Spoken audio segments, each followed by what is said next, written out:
तो चलिए शुरू करते हैं कन्फर्मेशन एनालिसिस ऑफ मोनोसब्स्टिट्यूटेड साइक्लोहेक्सेन। मतलब कि मोनोसब्स्टिट्यूटेड मीन्स कोई एक सब्स्टिट्यूशन साइक्लोहेक्सेन में होगा तो इसको हम लोग बोलेंगे मोनोसब्स्टिट्यूटेड साइक्लोहेक्सेन। फॉर एग्जांपल हम लोग बात करते हैं मिथाइल साइक्लोहेक्सेन की। किसकी? मिथाइल साइक्लोहेक्सेन की। यहाँ पर मैं पॉइंटर ले लेता हूँ, आप लोगों को दिखाने में आसानी हो। ये देखिए, फॉर एग्जांपल मिथाइल साइक्लोहेक्सेन की हम लोग बात करते हैं, जिसको बोलते हैं मोनोसब्स्टिट्यूटेड। अब यहाँ पर मान लीजिए फर्स्ट पोजीशन पे ये मिथाइल ग्रुप है, ये 3 हाइड्रोजन CH3। अब क्या होता है, इसको हम लोग फ्लिप करवाएंगे। फ्लिप मीन्स जो भी हमने अगले वीडियो में देखा था कि ये फॉर्म में से यहाँ पर कन्वर्ट होने को बोलते हैं फ्लिपिंग, बोलते हैं इसको फ्लिपिंग। तो ये फॉर्म पूरा का पूरा फ्लिप हो चुका है। अब यहाँ पर एक और बात मैंने बोली थी कि जो भी एक्सियल बॉन्ड होते हैं वो इक्वाटोरियल हो जाते हैं। तो मान लीजिए ये मिथाइल ग्रुप हमने यहाँ पर एक्सियल पुट किया है, तो ये क्या हो गया, यहाँ पर इक्वाटोरियल हो गया है। वो मैंने बोला था कि किसको एक्सियल बॉन्ड कहते हैं और किसको इक्वाटोरियल बॉन्ड कहते हैं। अब यहाँ पर क्या चेंज आता है, देखिए यहाँ पर ये मिथाइल ग्रुप है, ये स्ट्रक्चर 1 में ओके एक्सियल मिथाइल है। तो यहाँ पर ये 2 हाइड्रोजन भी होंगे ना, कार्बन नंबर 3 और 5 पे ओके, वो भी एक्सियल में 2 हाइड्रोजन एग्जिस्ट होंगे। तो ये 2 हाइड्रोजन ये मिथाइल के हाइड्रोजन के साथ इंटरेक्शन करेंगे। क्या करेंगे? मिथाइल के हाइड्रोजन के साथ इंटरेक्शन करेंगे, जिसकी वजह से यहाँ पर इसकी स्टेबिलिटी लेस हो जाती है। सिमिलरली यहाँ पर देखिए, ये जो मिथाइल ग्रुप है ये इक्वाटोरियल में है ओके। तो इसके तीनों हाइड्रोजन सेफ है, इसके तीनों हाइड्रोजन कहीं पर भी इंटरेक्शन नहीं करेंगे। मतलब यहाँ पर रिपल्जन इसकी कंपैरिजन में कम होता है। मतलब यहाँ पर ये जो एक्सियल हाइड्रोजन है, यहाँ पर 1 पोजीशन पे कार्बन की, यहाँ पर भी कार्बन होता है, तो 4 वैलेंसी होती है, एक मिथाइल, एक कार्बन नंबर 6 और 1 ये कार्बन नंबर 2 और ये 1 हाइड्रोजन यहाँ पर बचा हुआ है। तो ये जो हाइड्रोजन है ये 2 हाइड्रोजन के साथ इंटरेक्शन करेगा, मगर इसके जैसा नहीं करेगा, ये बहुत करीब आ जाएगा ओके। तो सिमिलरली स्ट्रक्चर 2 में इक्वाटोरियल मिथाइल ग्रुप है, तो उसमें लेस रिपल्जन होता है सिमिलरली यहाँ पर स्ट्रक्चर 1 की कंपैरिजन में ओके। तो ये जो फॉर्म है ये मोर स्टेबल फॉर्म है मोनोसब्स्टिट्यूटेड साइक्लोहेक्सेन का। मतलब कोई भी मोनोसब्स्टिट्यूशन है साइक्लोहेक्सेन में तो उसको इक्वाटोरियल फॉर्म में अल्काइल, मोनो मीन्स मोनो में भी अल्काइल जो भी सब्स्टिट्यूशन है उसको इक्वाटोरियल में भी एग्जिस्ट करना सही रहेगा ओके। अब देखिए स्ट्रक्चर 1 में हमने जो भी बात अभी यहाँ पर बोली है, इस स्ट्रक्चर में यहाँ पर मैंने नाम दे दिया है स्ट्रक्चर 1 एंड स्ट्रक्चर 2। तो स्ट्रक्चर 1 में जो भी बात हमने डिस्कस की है वो यहाँ पर लिखी हुई है ओके। ये सारी बातें हमने डिस्कस की थी। यहाँ पर लिखा है कि due to this type of interaction the energy increase by 0.9 kilocalorie per mole. This type of interaction means यहाँ पर ये जो मिथाइल का और हाइड्रोजन का ये जो इंटरेक्शन होता है, इसकी इंटरेक्शन की वजह से एनर्जी है वो इंक्रीज होती है। कितनी? 0.9 किलो कैलोरी पर मोल। मगर यहाँ पर 2 हाइड्रोजन का इंटरेक्शन होता है तो 2 क्रॉस 0.9 मतलब 1.8 किलो कैलोरी पर मोल टोटल एनर्जी इसकी होगी मोनोमिथाइल साइक्लोहेक्सेन की। मतलब कि एक्सियल मोनोमिथाइल साइक्लोहेक्सेन है वो लेस स्टेबल है। अब देखिए स्ट्रक्चर 2 की बात, जिसमें हमने मिथाइल ग्रुप इक्वाटोरियल में रखा था, वहां पर देखिए यहाँ पर क्या है, एनर्जी डिक्रीज होती है। क्यों? क्योंकि equatorial cyclohexane is more stable होता है देन एक्सियल साइक्लोहेक्सेन से ओके।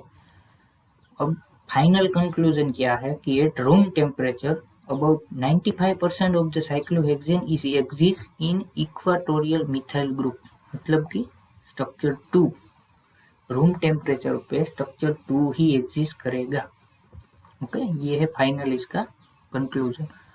अब मान लीजिए वहां पर डाई सब्स्टिट्यूशन है, वो तो मिथाइल तो सिंगल सब्स्टिट्यूशन था। अब मान लीजिए यहाँ पर 2 सब्स्टिट्यूशन हम लोग लगाते हैं ओके। तो उसमें 2 केस आएंगे, ये 2 सब्स्टिट्यूशन या तो सीस फॉर्म में रहेंगे, वो मैंने सीस और ट्रांस कैसे आता है वो मैंने स्टीरियो के वीडियो में बोला था कि कोई भी रिंग सिस्टम है उसमें सीस किसे बोलते हैं, तो मतलब कि सेम साइड ही हो। तो ये है सीस 1-2 फॉर्म है, 1 और 2 ओके। अब मान लीजिए इसको हम लोग फ्लिप कराते हैं। अब यहाँ पर देखने की बात ये है कि ये x है वो ये अप डायरेक्शन में है, तो यहाँ पर भी आप लोगों को इसको अप डायरेक्शन में रखना है। और ये जो y है इसको आप लोग, ये भी अप डायरेक्शन में यहाँ पर है तो इसको भी अप डायरेक्शन में ही रखना है। और यहाँ पर क्या लिखा है कि 1e 2a, इसका मतलब 1 पोजीशन पे जो भी ये x है वो क्या है, इक्वाटोरियल है, और 2 पोजीशन पे जो भी ये y ग्रुप है वो क्या है, एक्सियल फॉर्म में है। अब इसका आप लोग फ्लिपिंग देखोगे तो ये इक्वाटोरियल में से एक्सियल हो जाएगा, ये एक्सियल में से इक्वाटोरियल, मतलब कि 1 पे ए एक्सियल है और 2 पे इक्वाटोरियल, 1e 2e। अब क्या चेंज आते हैं ये देखते हैं। अब देखो 1 to 6 compound, one substituent must be axial और another one is equatorial, ये तो बात हमने बोल ही दी है। अब यहाँ पर लार्ज ग्रुप जब एक्सियल पोजीशन पे होता है तो इंटरेक्शन ज्यादा होती है, वो तो हमने मोनो सब्स्टिट्यूशन में भी देखा था कि कोई भी लार्ज ग्रुप जब एक्सियल पोजीशन पे होता है तो इसके इंटरेक्शन ये हाइड्रोजन के साथ ज्यादा होता है। ओके, अब देखिए cis 1,2 डाइमिथाइल साइक्लोहेक्सेन है हमारे पास, एग्जाम्पल के थ्रू हमने दोनों ही मिथाइल ही ले लिया है। ओके, 1e और 2a, x और y दोनों सेम ले लिए हैं, उसका फ्लिपिंग भी ऐसा होगा। ओके, कुछ नहीं किया है, यहाँ पर x और y जगह पे, दोनों की जगह पे मिथाइल ले लिया। अब यहाँ पर क्या होता है, एनर्जी दोनों ही कन्फॉर्मर की एनर्जी सेम होती है, मतलब यहाँ पर 1 इक्वाटोरियल एक्सियल में मिथाइल है, 1 इक्वाटोरियल, यहाँ पर भी ऐसा है 1 एक्सियल पे और 1 इक्वाटोरियल, तो दोनों की एनर्जी क्या है, सेम होगी। और ये 50-50% मिक्सचर में ये एग्जिस्ट करते हैं, जिसको रेसेमिक मिक्सचर भी बोलते हैं। ये एक अलग कहानी है कि जिसमें क्या होता है कि कोई भी वन फॉर्म है साइक्लोहेक्सेन का, उसका आप लोग मिरर इमेज लोगे तो मिरर इमेज ऐसा आएगा कि बिल्कुल उसका फ्लिपिंग होगा, वो ऐसा लगेगा आपको, वो आप लोग ड्रॉ करके ट्राई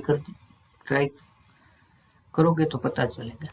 ओके, अब देखिए ये तो शीश की बात थी, शीश में क्या कंक्लूजन आया कि दोनों ही फॉर्म 50-50% में एग्जिस्ट करेंगे। ओके, कोई भी टेंशन वाली बात नहीं है। अब केस 2, मान लीजिए हम x और y को आपस में ट्रांसफॉर्म में रखते हैं, मान लीजिए x है वो अप साइड है और y है वो डाउन साइड, तो देखिए यहाँ पर x को अप साइड लिखा गया है और y को डाउन साइड, मतलब कि 1 पे भी इक्वाटोरियल और 2 पे भी इक्वाटोरियल। सिमिलरली इसका आप लोग फ्लिपिंग करोगे तो यहाँ पर 1 एक्सियल हो जाएगा और 2 इक्वाटोरियल हो जाएगा। ओके, अब क्या है देखेंगे इसमें कौन सा स्टेबल होगा। देखिए ट्रांस 1,2 डाइमिथाइल का हम लोग एग्जांपल ले लेते हैं। ओके, x और y पे सिमिलरली शीश में किया था वैसा ही दोनों की जगह मिथाइल रखकर देखते हैं। तो यहाँ पर मिथाइल दोनों इक्वाटोरियल में है, यहाँ पर दोनों ही मिथाइल एक्सियल फॉर्म में है, तो यहाँ पर आप लोगों को पता चल ही गया होगा कि कौन सा फॉर्म ज्यादा स्टेबल होगा। तो क्या होगा, ये फॉर्म है वो ज्यादा स्टेबल होगा कंपैरिजन टू थीस, क्योंकि यहाँ पर ये मिथाइल ग्रुप जो है वो ये हाइड्रोजन के साथ इंटरेक्शन करेगा और यहाँ पर ये जो मिथाइल ग्रुप है वो ये हाइड्रोजन के साथ इंटरेक्शन करेगा, यहाँ पर भी एक्सियल होंगे ना। ओके, यहाँ पर जैसे ये दो हाइड्रोजन एक्सियल है तो यहाँ पर ये और ये हाइड्रोजन भी एक्सियल होंगे, तो सबसे ज्यादा फॉर्म है स्टेबल है वो ये फॉर्म स्टेबल है। ओके, यहाँ पर लिखा ही गया है कि all over trans isomer in disubstituted cyclohexane is more stable than cis. तो ये हमने इन जनरल ऑल ओवर हमने बोला है कि सीस की बात की और ट्रांस की बात की, तो जिसमें से मोस्ट स्टेबल कंपाउंड है वो है ट्रांस आइसोमर, और ट्रांस में भी ये वाला isomer 1e2 isomer highly stable compound है। ओके, बात करते हैं 1,3 सब्स्टिट्यूटेड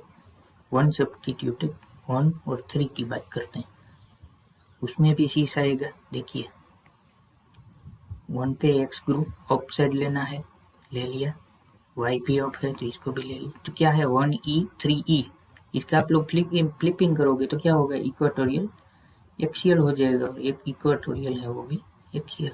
ओके, तो इस तरह से जियोमेट्री आएगी। अब हम लोगों को डिसाइड करना है कि दोनों में से कौन सी जियोमेट्री ज्यादा स्टेबल है। मान लीजिए कि हम लोग वो ही मिथाइल ग्रुप यहाँ पर लगा देते हैं, तो अब तो आप लोगों को पता चल ही गया होगा कि यही ज़्यादा स्टेबल होने वाला है, क्योंकि दोनों ही मिथाइल ग्रुप इक्वेटोरियल में है। यहाँ पर देखिए, यहाँ पर ये डाइएक्सियल इंटरेक्शन होता है, जिसको बोलते हैं डाइएक्सियल इंटरेक्शन बोलते हैं। ओके, ये जो इंटरेक्शन हमने बात की थी ना, उसको डाइएक्सियल इंटरेक्शन बोलते हैं। 1-3 डाइएक्सियल मतलब कि 1, 2 और 3 पोजीशन पे, यानी 1 और 3 की इंटरेक्शन होगी। 1 और 3 पोजीशन पे जो भी सब्स्टिट्यूएंट है उसकी इंटरेक्शन होती है, जिसको बोलते हैं 1-3 डाइएक्सियल इंटरेक्शन। ओके, यहाँ पर ये फॉर्म ज़्यादा स्टेबल है। अब बात करते हैं ट्रांस की। ट्रांस में क्या होता है, 1x अप और अनदर 1 इज डाउन। तो यहाँ पर पुट कर दीजिए 1x up another is down. अब क्या है, 1 पे इक्वेटोरियल ग्रुप है और 3 पे एक्सियल ग्रुप है। इसका फ्लिपिंग करोगे तो ये इससे बिल्कुल रिवर्स, 1 पे एक्सियल, 3 पे इक्वेटोरियल। अब क्या होगा, यहाँ पर x और y मान लीजिए हम लोग सेम ले लेते हैं, तो क्या होता है, तो दोनों ही फॉर्म क्या हो जाएंगे, आइडेंटिकल। देखिए, ये दोनों ही फॉर्म आइडेंटिकल बन जाते हैं। ओके, मतलब आइडेंटिकल मतलब 1e 3a, मतलब कि एक्सियल और इक्वेटोरियल, एक्सियल और इक्वेटोरियल। ओके, जिसको बोलते हैं आइडेंटिकल, जिसमें आप लोग कोई कंक्लूजन वैसे ला नहीं सकते। ओके, सेम तरह ही दिखते होंगे, जिसका फ्लिपिंग करने से, मैंने बोला था 50% मिक्सचर में एग्जिस्ट करेंगे, ये आइडेंटिकल फॉर्म होते हैं वो। अब मान लीजिए x और y डिफरेंट है, यहाँ पर इथाइल ले लिया और यहाँ पर मिथाइल, तो अब कौन सा वाला फॉर्म स्टेबल होगा, यही स्टेबल होगा, क्योंकि लार्ज ग्रुप जब एक्सियल होना चाहिए तो वो स्टेबल होता है जब लार्ज ग्रुप एक्सियल पे होता है। यहाँ पर लार्ज ग्रुप क्या है, इक्वेटोरियल पे है, यहाँ पर ये हाइड्रोजन का इंटरेक्शन हो गया, तो इसी वजह से ये लेस स्टेबल है। ओके, तो ये देखिए, ये कन्फॉर्मर मोर स्टेबल हुआ है। इसका कंक्लूजन ये है कि 1,3 डाइमिथाइल सब्स्टिट्यूटेड साइक्लोहेक्सेन में ट्रांस में 1e3a फॉर्म जो है वो मोर स्टेबल है if x and y are different. Okay, x and y same होते हैं तो उसमें आप लोग स्टेबिलिटी काउंट नहीं कर पाओगे, क्योंकि दोनों ही 50-50% में एग्जिस्ट करते होंगे। अब बात करते हैं 1,4 सब्स्टिट्यूटेड। मान लीजिए सिस फॉर्म है 1,4, 1 और 4 दोनों ही अप डायरेक्शन में। यहाँ पर देखिए, ये भी अप और ये भी अप, तो क्या हुआ, 1 पे इक्वेटोरियल ग्रुप है और 4 पे एक्सियल ग्रुप है, जिसका फ्लिपिंग करोगे तो 1 पे एक्सियल आएगा, 4 पे इक्वेटोरियल आएगा। ओके, तो देखिए यहाँ पर भी ऐसा ही है, दोनों ही फॉर्म 15% में एग्जिस्ट करेंगे, तो यहाँ पर भी आप लोग नहीं निकल पाओगे। अब यहाँ पर कोई लार्जर और स्मॉलर ग्रुप होगा तो आप लोग देख सकोगे। मान लीजिए यहाँ पर ये इथाइल ग्रुप है और ये मिथाइल ग्रुप है, तो ये लार्जर ग्रुप हो गया और वो लार्जर एक्सियल पर रहना ज़्यादा स्टेबल होता है, तो इसी वजह से ये फॉर्म क्या है, मोर स्टेबल हो गया। और यहाँ पर देखिए, ये इथाइल लार्जर ग्रुप है, वो एक्सियल है, तो इसी वजह से ये लेस स्टेबल, मतलब कि लार्जर ग्रुप जब भी इक्वेटोरियल पे हो तब स्ट्रक्चर हाईली स्टेबल होता है। ओके, तो ये हमने कुछ केस डिस्कस किए। अब देखिए, ट्रांस में भी देख सकते हैं आप लोग। देखिए, यहाँ पर y नीचे की साइड है और x अपर साइड है, मतलब कि ये जो स्ट्रक्चर है ये y अप साइड है और x डाउन साइड है।